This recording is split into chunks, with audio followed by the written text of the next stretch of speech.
Terima kasih banyak sudah hadir di sini.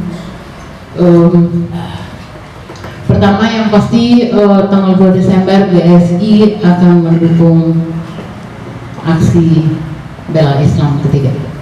Itu karena itu hak rakyat, ya, hak konstitusi rakyat dan dilindungi undang-undang. Jadi kami di Jakarta maupun di daerah-daerah di mana ada GSI akan bergerak ikut aksi. Itu satu. Lalu kedua, ya, saya itu bertanya-tanya cukup lama dari awal kasus Ahok ini itu secara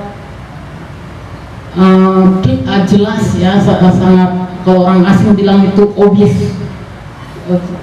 obviously menunjukkan bagaimana pemihakan kepolisian pada Ahok ini sudah tidak masuk akal, bahkan tidak mampu menyembunyikan gitu bahwa memang mereka membela Ahok yang menista agama Islam, dan yang sebenarnya bukan hanya karena ini agama Islam. Penista agama itu karena kita menganut kebinekaan, itu dari awal, dari dulu di Republik ini selalu ditindak dengan tegas. Itu ditangkap, bahkan ada yang sudah ditangkap sebelum bahkan diperiksa, langsung ditangkap. Tapi ini kenapa kepada Ahok seperti berbelit-belit? Dari awal, dari aksi 4 November, permintaan kita tangkap, penjarakan, lalu dia kasih tersangka.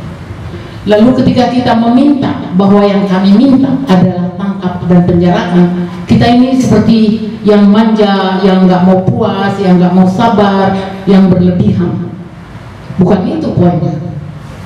Poinnya dia tidak mengikuti presiden yang terjadi. Dia tidak melihat, ini Kapolri maksud saya, tidak mau melihat bahwa bahaya dari penistaan terhadap Al-Maidah 51 itu serius. Bahkan dia menutup matanya. Ada 2 juta manusia datang ke Jakarta menuntut. Saya nggak habis pikir, apa yang salah dalam umat Islam? Apa yang salah? Kenapa ini Kapolri yang notabene juga beragama Islam mendiskriminasi? Apa yang salah?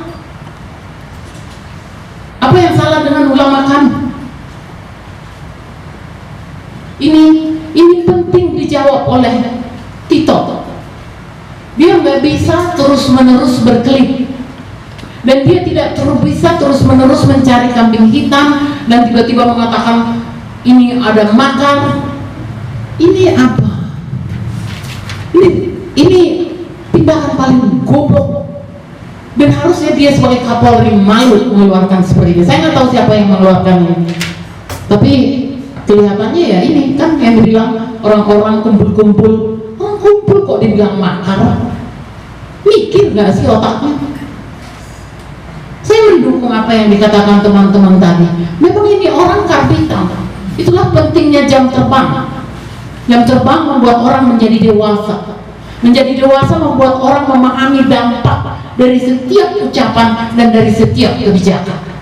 Dia bahkan nggak berpikir apa dampak dari peristiwa hari ini dan kebijakan-kebijakan pamer-pamer kekuasaan yang dilakukan pada sejarah Indonesia ke depan. Ini keterlaluan. Dan yang saya tidak habis pikir, nyaris seluruh penyelenggara negara di Republik ini diam.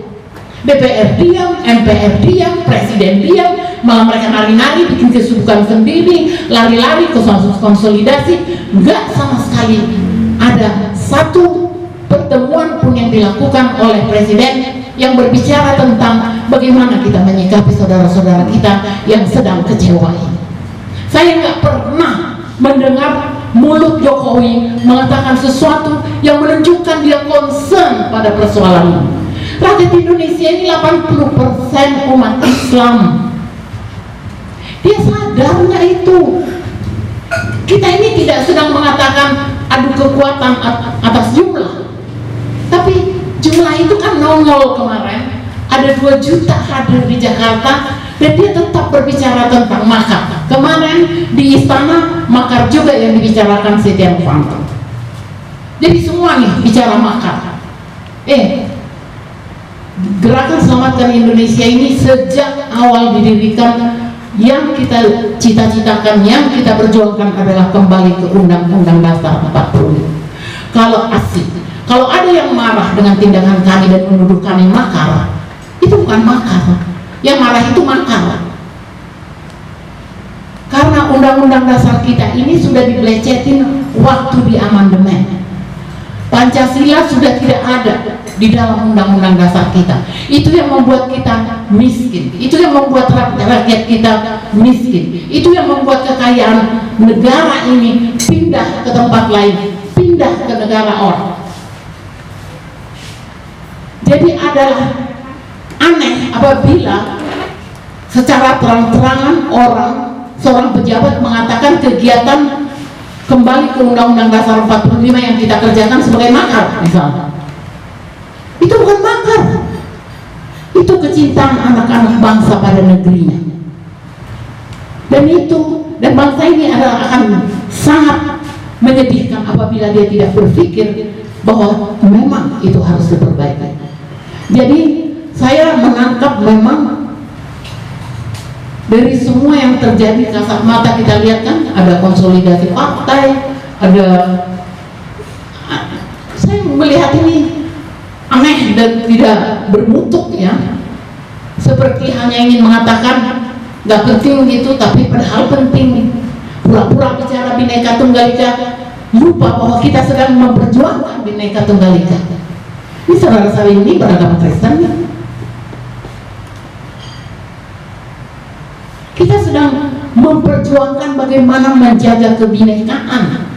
Kalau sekarang saja kita lolos, ke depan itu akan terjadi. Jadi saya ingin mengingatkan juga saudara-saudara saya yang beragama lain untuk, jangan kalian ketipu.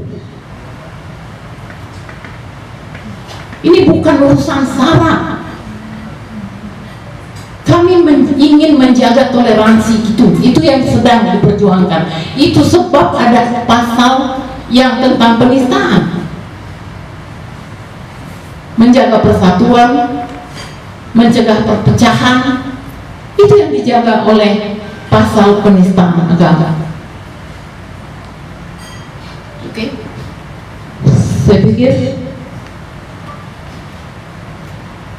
sementara itu dari saya. Makasih banyak. Assalamualaikum.